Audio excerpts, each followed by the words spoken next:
Assalamu alaikum, dear students. In this lecture, we will discuss the secondary sex organs. As we have already seen, that male reproductive system was divided into two main components.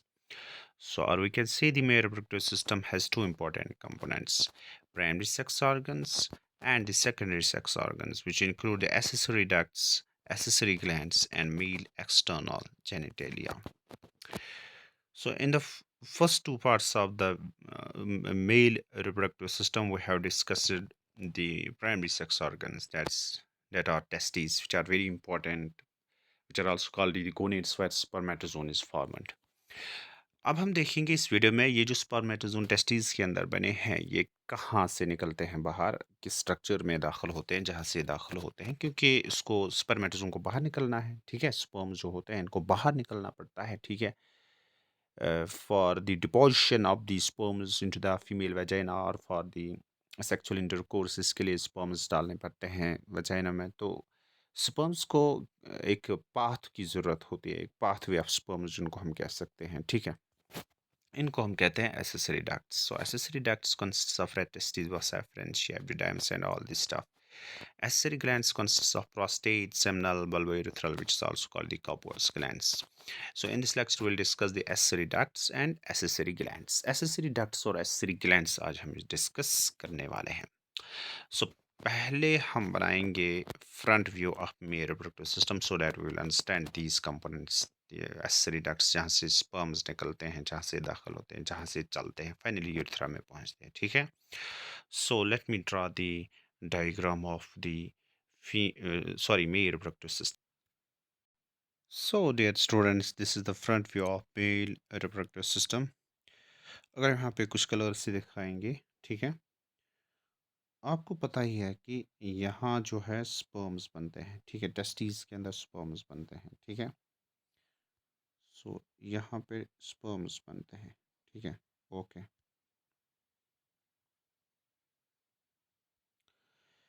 ये जो thin tube है, ठीक है, ये जो tube है जहाँ पे स्पर्म्स पहले दाखिल होते हैं, ठीक है, इनको हम रेड टेस्टिस कहते हैं। So these are called the red testis. Wait, इनको हम कहते हैं रेड टेस्टिस।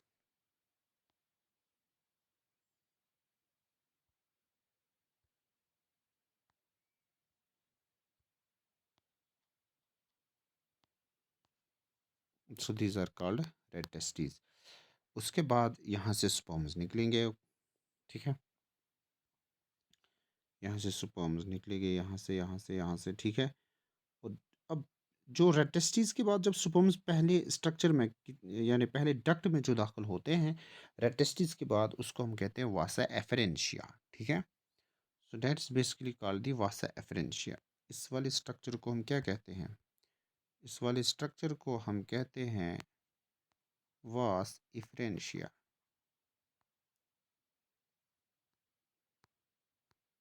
लेट्स कॉल वास एफरेंशिया।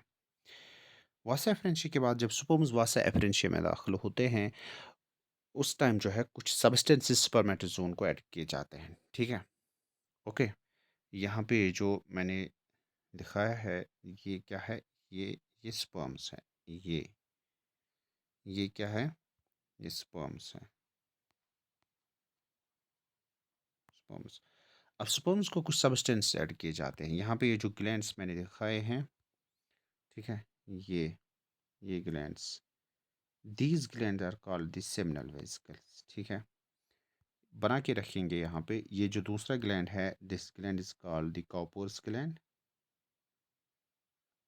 और कॉपर्स ग्लैंड के नीचे जो ग्लैंड होता है दैट्स कॉल्ड द प्रोस्टेट। यहाँ पे ये प्रोस्टेट ग्लैंड है। ठीक है, ओके। सो इनका नाम हम लिखेंगे यहाँ पे।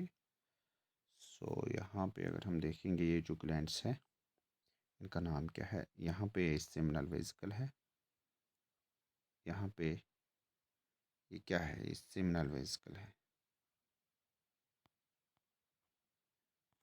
Seminal vesicle. ठीक है, वेट,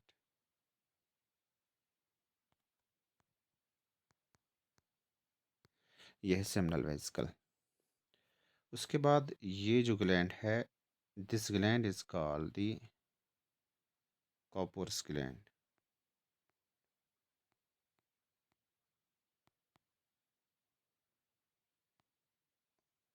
Cowper's gland. और नीचे जो ग्लैंड है ये, this gland is called the prostate. Prostate recently आपने सुना होगा, जो इसराइल के पीएम हैं उसको प्रोस्टेट कैंसर हुआ था, ठीक है। ओके, सो ये कुछ जो है इंपॉर्टेंट स्ट्रक्चर्स हैं। फिर से अब यहाँ पे आपको याद रखना है, यहाँ से स्पर्म्स निकलेंगे, ठीक है, टेस्टीज में। ओके, यहाँ पे ये क्या है, ये टेस्टीज है। So these are called the testes. Testes के अंदर स्पर्म्स बनते हैं और उसके बाद ये दाखिल होते हैं इस वाले स्ट्रक्चर में, जिसको हम कहते हैं रेड टेस्टीज, ठीक है। इनको हम कहते हैं रेड टेस्टीज। उसके बाद वासा एफरेंशिया में, उसके बाद जो है वासा एफरेंशिया, ये आप याद रखना, पहले रेड टेस्टीज में, उसके बाद वासा एफरेंशिया में, उसके बाद वो दाखिल होते हैं एपिडाइमिस में, ठीक है। ये है एपिडाइमिस। सो इसको हम कहते हैं एपिडाइमिस। एपिडाइमिस के बाद जो है ये जो स्पर्मेटोजोन है, ठीक है, जो स्पर्म्स होते हैं ये दाखिल होते हैं वासा डिफरेंशिया में। वासा डिफरेंशिया, यहाँ पे मैं लिखूंगा VD मीन्स वासा डिफरेंशिया। वासा डिफरेंशिया और फाइनली वासा डिफरेंशिया के बाद इजैकुलेटरी डक्ट, ठीक है। इजैकुलेटरी डक्ट, यहाँ पे डक्ट होता है जो सेमिनल वेसिकल्स के बाद आता है, ठीक है। और इजैकुलेटरी डक्ट के बाद जो है स्पर्म्स दाखिल होते हैं यूरेथ्रा में। कहाँ पे? यूरेथ्रा में। Urethra is the common pathway for sperms and the urine. ये आप याद रखना, क्योंकि जो फीमेल्स होते हैं, फीमेल्स में यूरेथ्राइल ऑरिफिस होता है यूरिनेशन के लिए, और जहाँ से स्पर्म्स डिपॉजिट किए जाते हैं वो अलग, जो वेजाइना है, ठीक है, वेजाइना अलग होती है और यूरेथ्राइल ऑरिफिस अलग होता है। सो जहाँ से अब पहले आप याद रखना, पहले टेस्टिस के अंदर स्पर्म्स बने हैं, उसके बाद वो रेड टेस्टिस में दाखिल होते हैं, उसके बाद वो वासा एफरेंशिया में दाखिल होते हैं, उसके बाद एपिडाइमिस, यहाँ पे मैं 4 लिखूँगा, एपिडाइमिस में दाखिल होते हैं, उसके बाद यहाँ पे मैं 5 लिखूँगा वासा डेफरेंस में, और फाइनली यूरेथ्रा में। ये पाथवे है स्पर्मेटोजोन की, इस पाथवे के दौरान जो है स्पर्म्स को कुछ इंपॉर्टेंट सब्सटेंस ऐड होते हैं। अगर हम यहाँ पे बात करेंगे सेमिनल वेसिकल्स की, ठीक है, सेमिनल वेसिकल्स, ये सेमिनल वेसिकल्स दो इंपॉर्टेंट सब्सटेंस ऐड करते हैं, ठीक है। ओके, वेट अ मिनट, मैं इसका साइज इंक्रीज करूँगा। दो इंपॉर्टेंट सब्सटेंस ये ऐड करते हैं। एक सब्सटेंस है जिसको हम कहते हैं PG, यानी प्रोस्टेट, उस प्रोस्टाग्लैंडिन्स, यानी ये जो सेमिनल वेसिकल है, सेमिनल वेसिकल रिलीज प्रोस्टाग्लैंडिन्स। और दूसरा कंपोनेंट जो ऐड करते हैं सुपरमेटोजोन को, that's called the fructose, that's called the, उसको हम कहते हैं fructose. Prostaglandins and fructose are added by the seminal vesicles to the spermatozoon. Prostaglandin से यूट्राइन कॉन्ट्रैक्शन होती है, जिससे स्पर्म्स आगे जाते हैं, जहाँ जिसकी वजह से स्पर्म्स आगे जाते हैं। फ्रक्टोज जो है ये एनर्जी देता है स्पर्मेटोजोन को, ठीक है, क्योंकि स्पर्मेटोजोन को एक बहुत बड़ी पाथ ट्रेवल करनी पड़ती है, from the vagina to the cervix, from the cervix to the corpus, from the corpus to the fundus, from the fundus to the fallopian tube, और फाइनली एम्पुला में पहुंचना पड़ता है। तो एनर्जी की ज़रूरत तो होती है ना, और ये that energy is provided by the fructose. उसके बाद जो दूसरा ग्लैंड यहाँ पे आता है, जो ग्लैंड जिसको हम कहते हैं कापोर्स ग्लैंड, कापोर्स ग्लैंड्स फ्लूइड सेक्रेट करते हैं, जिससे ल्यूब्रिकेशन ऐड होती है, ठीक है। ल्यूब्रिकेटिंग सब्सटेंस ऐड करते हैं यहाँ पे, ये जो है कापोर्स ग्लैंड, ये ल्यूब्रिकेटिंग सब्सटेंस ऐड करते हैं। और जो प्रोस्टेट है, प्रोस्टेट ग्लैंड, यहाँ पे जो येलो कलर का ग्लैंड जो मैंने बनाया है, एक्चुअली ये येलो नहीं होता है, मैंने समझाने के लिए, ताकि आपको अच्छे से दिखाई देगा, ठीक है? ये भी कुछ सब्सटेंस ऐड करते हैं। जिस जो सब्सटेंस ये ऐड करते हैं, इससे यूरेथ्रा जो होता है ना, ये यूरेथ्रा, इससे यूरेथ्रा के अंदर जो एसिडिटी होती है वो न्यूट्रलाइज होती है, ठीक है? ठीक है? तो ये कुछ ऐसे सब्सटेंस ऐड करते हैं स्पर्म्स के साथ या सेमेन के साथ, जिससे जो है ये जो यूरेथ्रा है इसकी एसिडिटी क्या होती है, वो न्यूट्रलाइज होती है, ठीक है? अब इस प्रोसेस को क्या कहते हैं? जिस प्रोसेस से स्पर्मेटोज़ोन को ये सब्सटेंस ऐड होते हैं, इस प्रोसेस को हम कहते हैं कैप्सिटेशन। सो डियर स्टूडेंट्स, इसको हम कैप्सिटेशन कहते हैं। पहले मैं इरेज़ करूँगा ये पॉइंट्स और फिर मैं रिपीट करूँगा कि हमने क्या-क्या अभी तक देखा है।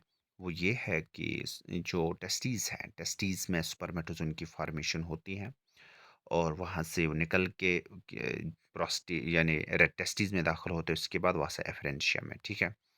So let me draw the pathway of sperms. अच्छे से मैं इसको बनाऊंगा, लिखूंगा, ताकि आपको अच्छे से समझ आएगा, ठीक है? हर किसी पॉइंट को यहाँ पे मैं इरेज करूंगा ताकि आपको अच्छे से समझ आएगा कि स्पर्म्स की प्रोडक्शन कहाँ होती है। पहले टेस्टीज में, ठीक है? टेस्टीज के बाद जो स्पर्म्स बाहर निकलते हैं वो कहाँ कहाँ दाखिल होते हैं, ये मैं दिखाऊंगा आपको, ठीक है? ओके, देखिए, पहला पॉइंट यहाँ पे मैं लिखूंगा टेस्टीज, ठीक है? टेस्टीज, टेस्टीज में स्पर्म्स बनते हैं। टेस्टीज के बाद स्पर्म्स दाखिल होते हैं कहाँ पे? Wait wait wait wait wait wait testes के बाद स्पर्म्स दाखिल होते हैं रेटिटेस्टीज में। मैं यहाँ पे लिखूंगा आर और यहाँ पे मैं लिखूंगा TSTIS, rete testes. Rete testes के बाद स्पर्म्स कहाँ दाखिल होते हैं? आपने देखा होगा ऑलरेडी। रेड टेस्टीज के बाद स्पर्म्स दाखिल होते हैं वास एफरेंशिया में। वास एफरेंशिया, वास एफरेंशिया। वास एफरेंशिया के बाद स्पर्म्स कहाँ दाखिल होते हैं? वास एफरेंशिया के बाद स्पर्म्स दाखिल होते हैं इब्डिडाइम्स में। कहाँ?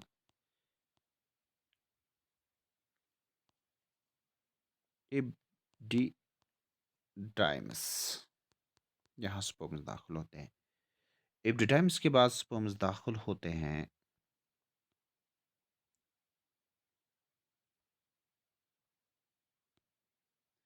इब्डिडाइम्स के बाद स्पर्म्स दाखिल होते हैं वास डिफरेंस में। मैं लिखूंगा यहाँ पे vas deferens, vas deferens. Vas deferens के बाद स्पर्म्स दाखिल कहाँ होते हैं? Ejaculatory duct, ejaculatory duct, ED में। इजैकुलेटरी डक्ट के बाद स्पर्म्स कहाँ दाखिल होते हैं? वेट, कहाँ दाखिल होते हैं? एक मिनट। इजैकुलेटरी डक्ट के बाद स्पर्म्स दाखिल होते हैं फाइनली यूरेथ्रा में। यूरेथ्रा में। और यूरेथ्रा कहाँ प्रेजेंट होती है? यूरेथ्रा प्रेजेंट होती है पेनिस में, ठीक है? Which is called the copulatory organ. और ये जो सिकिन होता है पेनिस का, that's called the four skin, that's called four skin. जैसे फीमेल रिप्रोडक्टिव सिस्टम का जो एक्सटर्नल जेनिटेलिया है, जिसमें होता है क्लिटोरियस मसल, ऐसे ही फोर सिकिन प्रेजेंट होता है। उसके बाद ये जो स्पर्म्स जो होते हैं यूरेथ्रा के बाद ये दाखिल होते हैं वजाइना में, ठीक है? During copulation. अगर हम यहाँ से फिर से रिपीट करेंगे, टेस्टीज के अंदर स्पर्म्स बनते हैं जिनको मेल गोनेट्स कहते हैं। उसके बाद टेस्टीज में है, ठीक है? उसके बाद वासा एफरेंशिया, यहाँ पे मैं लिखूंगा पॉइंट नंबर 1। यहाँ से टेस्टीज में स्पर्म्स की प्रोडक्शन हुई है। उसके बाद स्पर्म्स दाखिल हुए हैं टेस्टीज में। उसके बाद वासा एफरेंशिया में, उसके बाद इप्टिडाइम्स में, उसके बाद वासा डेफरेंस में, ठीक है? फिफ्थ, उसके बाद सिक्स इजैकुलेटरी डक्ट, और उसके बाद सेवंथ यूरेथ्रा में, ठीक है? यही हमने जो है पढ़ा है। सो अगर हम देखेंगे यहाँ पे अगर हम देखेंगे, ये थे हमारे एसेसरी डक्ट्स, ठीक है? एसेसरी डक्ट्स में हमने देखा रेड टेस्टीज, ठीक है? रेड टेस्टीज में पहले स्पर्म्स दाखिल हुए हैं, ठीक है? वेट, रेड टेस्टीज में पहले स्पर्म्स दाखिल हुए। रेड टेस्टीज के बाद स्पर्म्स दाखिल हुए कहाँ पे? वास वास इफरेंशिया में। वास डिफरेंशिया के बाद स्पर्म्स दाखिल हुए हैं एपिडाइम्स में। एपिडाइम्स के बाद एक्चुअली डायरेक्ट वास डिफरेंशिया और फाइनली यूरेथ्रा में। इसी को हम कहते हैं एसेसरी डक्ट्स। एसेसरी डक्ट्स जब ये स्पर्म्स इनमें दाखिल होते हैं क्या, जब जब स्पर्म्स इनमें दाखिल होते हैं इनमें, ठीक है, तो इसके दौरान कुछ सब्सटेंस ऐड किए जाते हैं, ठीक है। वो सब्सटेंस ऐड होते हैं इनसे, प्रोस्टेट से। प्रोस्टेट लुब्रिकेटिंग, प्रोस्टेट एक सब्सटेंस ऐड करता है जिससे यूरेथ्रा में एसिडिटी अगर होगी तो वो न्यूट्रलाइज होती होती है, ठीक है। हम लिखेंगे ना, अगर हम लिख सकते हैं acid neutralising substance, acid neutralising substance, वो ऐड होता है किससे, प्रोस्टेट से। सेमिनल वेसिकल पीजी यानी प्रोस्टाग्लैंडिन्स प्लस फ्रैक्टोस ऐड करते हैं सुपरमेटोजोन को।